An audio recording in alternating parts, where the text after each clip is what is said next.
नमस्कार दोस्तों, मैं हूं दीपक चौरसिया और मेरे इस सोशल मीडिया के मंच पर आपका स्वागत है। आगे बढ़ूं उससे पहले मैं आपको कहना चाहूँगा कि आप मेरे कल के वीडियो को आपने बहुत पसंद किया, बहुत लाइक किया। मैं यही आपसे गुजारिश करूंगा कि आप अधिक से अधिक लाइक कीजिए, सब्सक्राइब कीजिए, शेयर कीजिए, ताकि मेरे वीडियो को सही जस्टिस मिल सके और जिन चीज़ों को मैं डाउन द लाइन कम्युनिकेट करना चाहता हूं उन चीज़ों को कम्युनिकेट कर पाऊं। आज मैं किस विषय पर बात करने वाला हूं? आज का विषय फिर बिहार चुनाव है, क्योंकि बिहार चुनाव एक एक करके नज़दीक आते जा रहे हैं। 6 तारीख को पहले दौर का मतदान है, 11 तारीख को दूसरे दौर का मतदान है और 14 तारीख को इसके ऊपर मतगणना होगी। यानी 14 तारीख को ये पता लग जाएगा कि बिहार में अब की बार किसकी सरकार। लेकिन उससे पहले हम उन तमाम मुद्दों का विश्लेषण कर रहे हैं, उन तमाम मुद्दों के बारे में जानने की कोशिश कर रहे हैं जो मुद्दे बिहार चुनाव को प्रभावित कर रहे हैं। एनडीए अभी तक का घोषणा पत्र लेकर नहीं आई है, लेकिन महागठबंधन अपना घोषणा पत्र लेकर आ गया है और इसे नाम दिया गया है तेजस्वी फ्रंट। ये जो बुकलेट आप यहाँ पर देख रहे हैं तस्वीरों के अंदर, उसे मंगलवार की शाम को 5 बजे पटना के अंदर गठबंधन के सभी सहयोगी दलों ने एक साथ मिलकर लॉन्च किया। लेकिन मैं आपको ये बता दूं, इसमें जो सबसे बड़ा वादा है वो है सरकारी नौकरी का। आज हम यही विश्लेषण करेंगे कि क्या तेजस्वी ये सरकारी नौकरी दे सकते हैं या नहीं। इसके अंदर कानूनी दिक्कतें किस किस तरह की आ सकती हैं, क्या किसी राज्य में आज तक इस तरह का एक्सपेरिमेंट हुआ है? तो आज तक किसी भी राज्य में इस तरह का एक्सपेरिमेंट नहीं हुआ कि राज्य के अंदर जितने परिवार हो उनमें सबको एक सरकारी नौकरी दी जाए। अब सरकारी नौकरी का मुद्दा कम से कम काऊ बेल्ट के जो राज्य हैं बिहार और उत्तर प्रदेश, वहां पर बड़ा इमोशनल होता है। वहां पर यह माना जाता है कि अगर आपको सरकारी नौकरी मिल गई है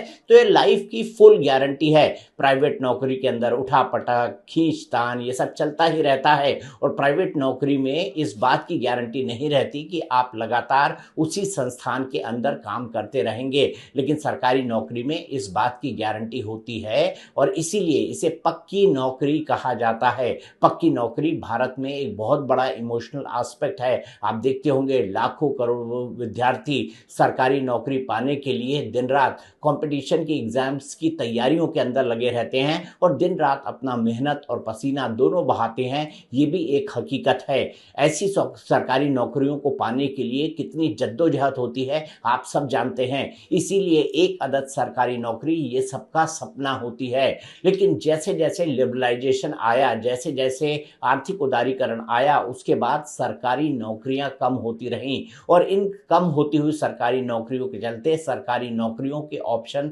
बेहद लिमिटेड हो गए। अगर यूपीएससी या स्टेट पीएससी की भी बात करें तो यूपीएससी को छोड़ दे तो तमाम जो स्टेट पीएससी की परीक्षाएं हैं वो इतनी लेट चलती हैं और इतने ज़्यादा उनके अंदर जो है घपले और घोटाले होते हैं इलेक्शन परीक्षा करवाने के अंदर कि उसके जो रिजल्ट्स हैं हमेशा लेट होते रहते हैं। ये सिर्फ एक राज्य की दिक्कत नहीं, ये तमाम राज्यों की दिक्कत है। यूपीएससी के अंदर भले से इस तरह की दिक्कत ना हो, लेकिन राज्यों की पीएससी के अंदर इस तरह की दिक्कतें होती हैं। ऐसे में सरकारी नौकरी कैसे पाई जाए, इसको लेकर भी संघर्ष होता रहता है कि सरकारी नौकरी एक बार लग जाती है, लगने के बाद कोई उसे कोर्ट के अंदर चैलेंज देता है और कोर्ट के अंदर वो पूरा का पूरा मामला फंस जाता है। लेकिन तेजस्वी यादव ने अब हर घर सरकारी नौकरी का वादा किया है। अगर बिहार की जातिगत जनगणना की बात करें तो 2,97,00,000 कुल परिवार बिहार के अंदर हैं। तो क्या तेजस्वी यादव 2,97,00,000 परिवारों को रोजगार दे पाएंगे? अब इसमें से जिन लोगों के पास सरकारी नौकरी है, ऐसे कुल पद जो हैं, ऐसे कुल पद मैं आपको बता देता हूं 16,27,000 के आसपास हैं। तो 16,27,000 को इससे घटा भी दिया जाए तो कमोबेश ये आंकड़ा 2,76,00,000 के आसपास पहुंचता है। 2,70,00,000, 2,76,00,000 के आसपास ये आंकड़ा पहुंचता है और हम इसी का कागज पर विश्लेषण करेंगे। चूंकि मैं कई सारे आंकड़े आपके सामने पढ़ने वाला हूं, इसलिए आंकड़े पढ़ने के लिए मुझे मुझे मुझे अपने नोट्स पैड को देखना होगा और उसके साथ साथ ग्राफिक चलेंगे। क्या ये आंकड़ा सरकारी नौकरी दिलवा पाएगा? इसका हम विश्लेषण करेंगे और इसके बड़े सटीक उत्तर मैं आपको देने वाला हूं कि तेजस्वी के लिए ऐसा करना संभव है या असंभव, इसकी हम बात करेंगे। लेकिन सबसे पहले ये सुन लीजिए कि तेजस्वी का प्रण जाहिर करते हुए तेजस्वी यादव से जब इस बात को पूछा गया कि आप किस तरीके से इसके लिए फंड लाएंगे, इस तरह इसके लिए बजट लाएंगे, तो तेजस्वी यादव ने इस बात का क्या जवाब दिया। जो योजना महीने का 2,500 रुपया, साल का 30,000 रुपया और 5 साल का 1.5 लाख रुपया हम लोग जो है दिलाने का काम करेंगे। बिजली की बात की, गैस सिलेंडर जो है 500 रुपया किया जाएगा और हमने कल एक दो बड़े घोषणाएं की हैं और वो लागू होगा। जो जीविका दीदी हैं, जो सीएम दीदियां हैं, कम्युनिटी मोबिलाइजर्स हैं, उन सबको जो है हम लोग परमानेंट करके 30,000 रुपये प्रति माह उन लोगों के लिए किया जाएगा। और बाकी के जो दीदियां हैं, समूह हैं, जो सरकार दिन रात काम लेती है, उनको प्रति माह 2,000 रुपया हम लोग कराएंगे। और जो लोन लेती हैं, जो जीविका दीदियां, जो इंटरेस्ट होता है, उस इंटरेस्ट को हम लोग माफ करेंगे। और यही नहीं, 5 लाख रुपए का हम लोग बीमा जो है उन सभी दीदियों का हम लोग कराने का काम करेंगे।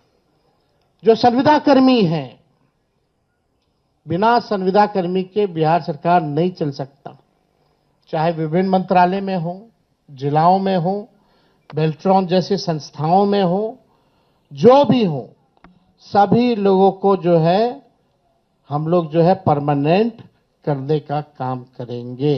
अब नौकरी का ये वादा इतना महत्वपूर्ण क्यों है? क्योंकि मैंने आपको बताया सरकारी और पक्की नौकरी एक बहुत इमोशनल और फाइनेंशियल सिक्योरिटी वाला एस्पेक्ट है। और बिहार और उत्तर प्रदेश और मध्य प्रदेश, इनफैक्ट कि जहाँ जितने सारे राज्य हैं देश के अंदर, उसके अंदर लोग एक ना एक सरकारी नौकरी परिवार के लोगों के लिए चाहते ही हैं, ताकि एक इमोशनल और फाइनेंशियल सिक्योरिटी फैमिली के लिए बनी रहे।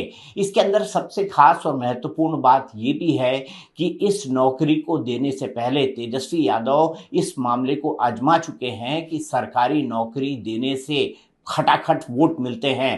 तेजस्वी यादव ने इन चीज़ों को कैसे अपनाया? तेजस्वी यादव अपने इमेज मेकओवर के अंदर लगे हैं। और तेजस्वी यादव का ये इमेज मेकओवर क्या है? तेजस्वी यादव का ये इमेज मेकओवर इस बात की तरफ इंडिकेट करता है कि तेजस्वी ने अपने 17 महीने के कार्यकाल में जिस तरह से 10 लाख का वादा करके 5 लाख लोगों को नौकरी दी। उन्होंने अपने 2020 के मैनिफेस्टो में कहा था कि वो 10 लाख लोगों को नौकरी देंगे, लेकिन 17 महीने में उन्होंने 5 लाख लोगों को नौकरी दी। और अपनी इमेज मेकओवर करते हुए उन्होंने अपने आप को बेरोजगारी दूर करने वाला एक क्रूसेडर बताने की कोशिश की कि तेजस्वी यादव वो व्यक्ति हैं जो लोगों को पलायन से मुक्त करेंगे, जो लोगों को जो है बाढ़ सुखाड़ से राहत दिलाएंगे, जो कमाई, सिंचाई और पढ़ाई की बात करेंगे। तो तेजस्वी यादव का ये इमेज मेकओवर भी है।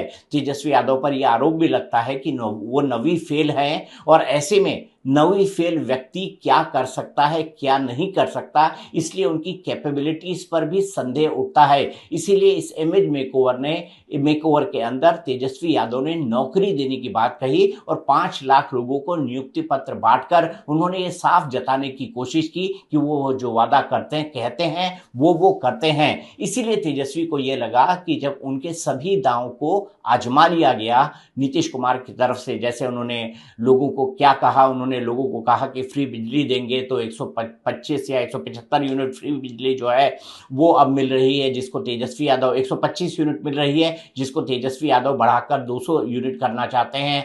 जीविका दीदी और जितने सेल्फ हेल्प ग्रुप से जुड़ी हुई महिलाएं हैं, उन तमाम महिलाओं को उन्होंने, जो राज्य की महिलाएं हैं, उनको माई बहन सम्मान योजना के तहत 2,500 रुपए की राशि देने की घोषणा की। तो नीतीश कुमार ने इसका काउंटर करते हुए एक नई स्कीम निकाली, जिससे बिहार की महिलाओं के खाते में 10-10 हजार रुपए पहुंचे हैं। और वो आजीविका को बढ़ाने के लिए किसी भी तरह का काम और करती हैं तो उन्हें 2-2 लाख रुपए और दिए जाएंगे। ये अपने आप में एक बहुत बड़ी घोषणा थी। जब इन तमाम चीजों के चलते तेजस्वी यादव फंस गए तो उन्हें ये लगा कि अब उनको एक बड़ी घोषणा करनी चाहिए और तेजस्वी यादव ने ये गेम चेंजर घोषणा लेकर आए। और ये गेम चेंजर योजना क्या है? ये गेम चेंजर योजना है हर घर को रोजगार, यानी 2,97,00,000 परिवार में 16,37,000 के पास पहले ही रोजगार है। मैं अनुमान की बात कर रहा हूं, मैं एग्जैक्ट नंबर की बात नहीं कर रहा, ये भी मैं आपको बता दूं, इसलिए आप एग्जैक्ट नंबर के चक्कर में ना रहिएगा। और इसीलिए उनको 2,70,00,000 या 76,00,000 रोजगार देने की जरूरत है। अब समझ लीजिए कि बिहार का बजट क्या है। 2025 में बिहार का कुल बजट 3,17 लाख करोड़ रुपए का है। इसमें बकाया सार्वजनिक ऋण जो है वो 3,53,819 करोड़ का है। जो फिस्कल डेफिसिट यानी राजकोषीय घाटा है वो है 32,718 करोड़ रुपए। और कुल बकाया और देनदारियां जो हैं वो जीएसडीपी यानी राज्य का जो जीडीपी है उसके अनुपात में 32.3% हैं, यानी 3.17 करोड़ का टोटल बजट है। अब इससे राज्य का हर काम चलता है, सब कुछ, स्कूल चलती है, लोगों को जो विकास की योजनाएं हैं उनको लिए पैसे दिए जाती हैं, लोगों को तनख्वाहें दी जाती हैं। इसके अलावा जो सोशल डेवलपमेंट के प्रोजेक्ट चलाए जाते हैं वो चलाए जाते हैं। इसके अलावा जीविका दीदियों को जो मेहनताना दिया जाता है, इसके अलावा जो लोन दिलवाया जाता है, वो तमाम चीज़ें इस बजट के अंदर शामिल है। बजट में सब चीज़ें जुड़ जाती है ना, जैसे घर का बजट होता है वैसे ही राज्य का बजट होता है। जैसे घर में हर मद के अंदर आपको खर्च करना होता है, उसी तरह राज्य के बजट के अंदर होता है। अब बिहार में सरकारी नौकरियां, बिहार में कुल सरकारी पद जो खाली हैं वो मात्र 12 लाख है, वो मात्र 12 लाख है। और राज्य में 2.97 करोड़ परिवार हैं। अब तुलना के लिए हम एक चीज देख लेते हैं। केंद्र सरकार के सभी मंत्रालयों और विभागों में स्वीकृत पदों की संख्या लगभग 40.35 लाख है, मतलब 40,35,000। और तेजस्वी के वादों को पूरा करने के लिए कितनी नई नौकरियों की जरूरत है? इसके लिए प्रत्येक एक परिवार को देने के लिए नई सरकारी नौकरियां लगेंगी 2.85 करोड़। यह बिहार में वर्तमान सरकारी नौकरियों का लगभग 24 गुना है। इन नई नौकरियों की लागत मान लीजिए 2-2.5 करोड़ नौकरियां देते हैं। मान लीजिए, मैं 2.5 करोड़ से तो ज्यादा है क्योंकि यह आंकड़ा 2,97,00,000 का है, तो 2.5 करोड़ नौकरी देते हैं और प्रत्येक परिवार को एक सदस्य को नौकरी दी जाती है। और मान लेते हैं कि उसका औसत वेतनमान प्रति माह 30,000 रुपए है, तो हर महीना सरकारी खर्च होगा 75,000 करोड़ रुपए, हर साल सरकारी खर्च होगा 9 लाख करोड़ रुपए। यह लागत बिहार के 2025 के कुल सालाना बजट का 3 गुना है। तो ये पैसा कहां से आएगा? ये पैसा तो राज्य को मिल ही नहीं सकता।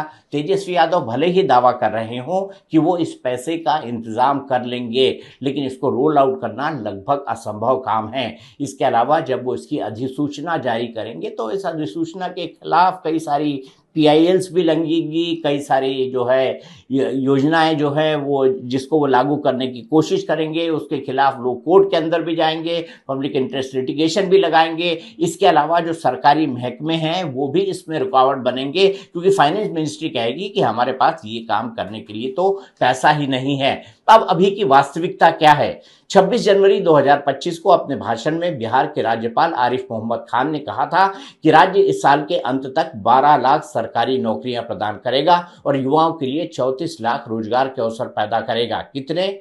12 लाख सरकारी नौकरी और 34 लाख रोजगार के अवसर, तो टोटल होता है 36 लाख, मात्र 36 लाख। और कहां ऊपर बात कर रहे हैं 2,80,00,000 सरकारी नौकरियों की। राज्यपाल ने कहा कि राज्य सरकार ने अब तक 9 लाख लोगों को रोजगार प्रदान किया है और 24 लाख रोजगार के अवसर पैदा किए हैं। तो ये तो पहली स्कीम हो गई, हर घर सरकारी नौकरी। और हर घर सरकारी नौकरी ही सबसे पहले ये पूरी की पूरी स्कीम फंड के अभाव में कमर तोड़ती हुई दिखाई दे रही है। इसके अलावा मैं ये भी कह दूं कि बिहार के अंदर जो अशिक्षा की स्थिति है वो भी बेहद खराब है। जो वहां पर शिक्षा की स्थिति है वो भी बेहद खराब है और अशिक्षा वहां चरम पर है। अशिक्षा, और उसकी बात करूं मैं, बिहार में जो लोग अशिक्षित हैं और जाति जनगणना आंकड़ा क्या कहता है उसकी मैं अगर बात करूं तो वो मैं आपको यहां पर बता देता हूं। तो बिहार के अंदर अगर शिक्षा की बात की जाए और अशिक्षित लोगों की बात की जाए तो बिहार में मैट्रिक पास लोग हैं लगभग 14.71%, इंटरमीडिएट पास लोग हैं 9.19%, ग्रेजुएट लोग हैं 6.11%, पोस्ट ग्रेजुएट लोग हैं मात्र 0.82% और अशिक्षित हैं 43.92 यानी लगभग 44% के आसपास। तो अब यहाँ पर सवाल ये खड़ा होता है कि इन अशिक्षित लोगों के लिए क्या होगा, इन अशिक्षित लोगों के लिए क्या उपाय किए जाएंगे, इन तमाम अशिक्षित लोगों को किस तरह से सरकारी नौकरी दी जाएगी, ये भी अपने आप में सबसे बड़ा सवाल है। इसके बाद और हम बात कर लेते हैं, दो बड़ी योजनाएं तेजस्वी यादव की और हैं। एक उनकी जीविका दीदी को लेकर योजना है। जीविका दीदी को लेकर कम्युनिटी मोबिलाइजर को वो स्थायी नौकरी देने का वादा कर रहे हैं। इसके लिए प्रतिमाह वेतन 30,000 रुपए देने का वादा किया गया है। कुल कम्युनिटी मोबिलाइजर्स जो है 2 लाख है। सरकारी खर्च होगा हर महीना 600 करोड़ रुपए और हर साल सरकारी खर्च 7,200 करोड़ रुपए। तो आपके जो बजट का 3 गुना है, इसमें 7,200 करोड़ रुपए और जोड़ लीजिए। इसके अलावा 200 यूनिट मुफ्त बिजली। बिहार में कुल घरेलू बिजली उपभोक्ता 1.67 करोड़ है, जिसे नीतीश सरकार के तहत 125 यूनिट बिजली मुफ्त मिल रही है। बिजली की औसत लागत 7.5 रुपए प्रति यूनिट है और 200 यूनिट की लागत लगभग 1,500 रुपए आएगी। इस पर सरकारी खर्चा आएगा 30,600 करोड़ रुपए प्रति वर्ष, इसको भी जोड़ लीजिए। और चौथी है माई बहन मान योजना। योजना के अंतर्गत महिलाओं को 2,500 रुपए प्रति माह दिए जाएंगे। बिहार में कुल महिला मतदाता लगभग 3.5 करोड़ हैं और इस पर सरकारी खर्च 1,05,000 करोड़ रुपए प्रति वर्ष आएगा। तो ये राज्य के सरकार के बजट का 1/3 होगा। तो ये खर्च तेजस्वी यादव कहाँ कर देंगे, क्योंकि कुल महिला मतदाताओं की जो संख्या है वो 3.5 करोड़ के आसपास है। ये भी आप समझ लीजिए। तो वादे तो बड़े हैं, लेकिन जब एग्जीक्यूशन की बात आती है तो पेपर पर ये एग्जीक्यूशन करते हुए नहीं दिखाई देते। क्या इनको पेपर पर उतारा जा सकता है? तो उसका व्यवहारिक जवाब है नहीं। लेकिन तेजस्वी अगर ऐसा कर पाते हैं तो ये अपने आप में एक चमत्कार होगा और इस चमत्कार को देखने के लिए सबसे पहले मैं लालायित हूँगा।